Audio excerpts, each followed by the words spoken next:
ಅವ್ರಿಗೆ K D ಬಿಯಿಂದ 12 ಎಕರೆ ಜಾಗ ನಿಮ್ಮ ಕೆ ಡಿ ಬಿಯಿಂದ ಶಿರಾ ಕ್ಷೇತ್ರದಲ್ಲಿ ಕೊಟ್ಟಿದ್ದಾರೆ ಅಂತ. ಅದು ಕಿಸ್ರೋಡ ಇಂಡಿಯಾ ಪ್ರೈವೇಟ್ ಲಿಮಿಟೆಡ್ ಅಂತ ಹೇಳಿ. ಕಿಸ್ರೋಡ ಅಂದರೆ KSIRODA ಇಂಡಿಯಾ ಪ್ರೈವೇಟ್ ಲಿಮಿಟೆಡ್.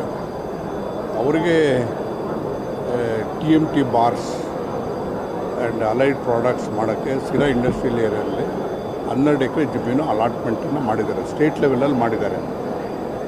ಆದರೆ ಅದಕ್ಕೆ ದುಡ್ಡು ಕಟ್ಟೋದಕ್ಕೆ ನೋಟಿಸ್ ಕೊಟ್ಟಿದ್ದಾರೆ. ಆಮೇಲೆ ದುಡ್ಡು ಕಟ್ಟಿದ್ದಾಗ ಕಾಣಲಿಲ್ಲ.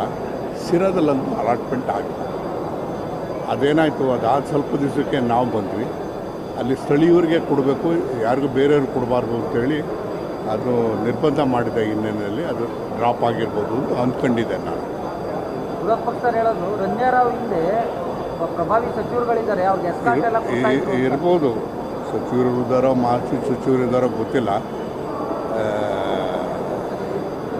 ಯಾರಿದ್ದಾರೋ ಗೊತ್ತಿಲ್ಲ ಅದರಲ್ಲಿ. ಬಟ್ ಅಲಾಟ್ಮೆಂಟ್ ಆಗಿದೆ ಸ್ಟೇಟ್ ಲೆವೆಲಲ್ಲಿ.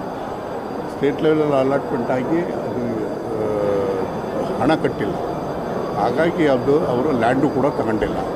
ಆ ಮಧ್ಯದಲ್ಲಿ ಇದಾದ ಕೆಲವೇ ತಿಂಗಳಲ್ಲಿ 2 ತಿಂಗಳಲ್ಲಿ ನಾನು ಬಂದಮೇಲೆ ಸ್ಥಳೀಯರಿಗೆ ಕೊಡಬೇಕು, ಯಾರಿಗೂ ಕೊಡಬಾರ್ದು ಅಂತೇಳಿ ಸ್ಟಾಪ್ ಮಾಡಿದೆ. ಈಗ ಲೋಕಲ್ ಸ್ಥಳೀಯ ಶಾಸಕರು ಮತ್ತು ಸೀನಿಯರ್ MLA ಯಾರ ಶಿಫಾರಸ್ಸಿನ ಮೇಲೆ ಅವರಿಗೆ ಯಾರು ಶಿಫಾರಸು ಅಂತಕ್ಕಂಥದ್ದು ಅದು ಗೊತ್ತಾಗ್ತಲ್ಲ. ಸ್ಟೇಟ್ ಲೆವೆಲಲ್ಲಿ ಕಮಿಟಿಲಿ ಆಗಿರ್ತಕ್ಕಂಥದ್ದು, ಸಿಂಗಲ್ ವಿಂಡೋ ಏಜೆನ್ಸಿನಲ್ಲಿ ಆಗಿರ್ತಕ್ಕಂಥದ್ದು.